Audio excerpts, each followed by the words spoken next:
Today we will be covering cash balance inquiries. Basically the cash balance report, how to perform inquiries on there and the different things that you can do while you are in cash balance. So basically we do have how-tos that show you step-by-step instructions how to get to cash balance, as well as what you can possibly do while you're in there. So that's the student activity module, Munis version 2019 cash balance. This is the main page for Munis. And so once you're in Munis, you would be going to Filer menu, click on financials, student activity, click on cash balance. And once you're on the main screen for cash balance reports, you click on search. You would find your location that you're wanting to do a search on. And of course, usually you only have access to one school. Here we're going to go back probably to the beginning of the year, let's say July, beginning of the school year, I should say, and click accept because we want to see everything from July till now. I'm going to click accept. And as you can see, when we started this account, of course, there was nothing there, and there was slowly receipts that were received and transferred in there and so forth. So if we wanted to see the details of any of this activity, like what was this receipt for, we would be able to highlight it, double click on it. It'll take you to that particular deposit.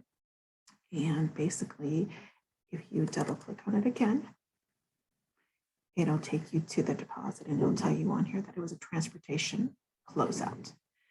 And so anyway, basically we closed an account and deposited funds into this particular checking account and combined it into one. So that's what that gives us there. If we wanted to see what this 295 was about, we would double click on it. And of course, here is a listing of all the checks that were processed, and they add up to 295 for that period. So not a whole lot of activity has gone by in these last months in this account, but basically you can see what's going on. So there was one, this particular check cut to one of our sites, one of our schools. And so you can see on here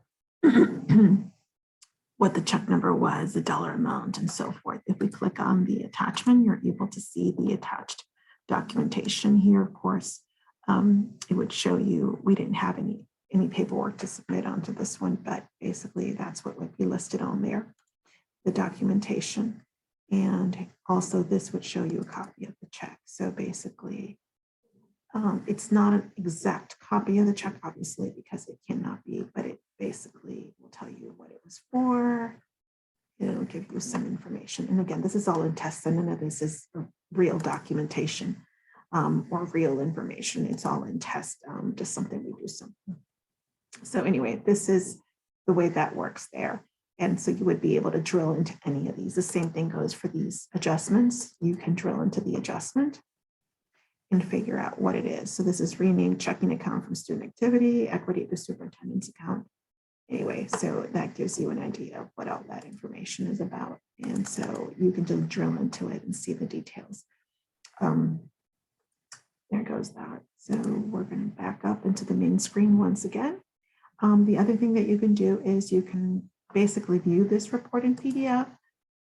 And you can do it in summary or detail, and the report is a little bit different. So you want to play with the reports and just find out what it is that you want to do.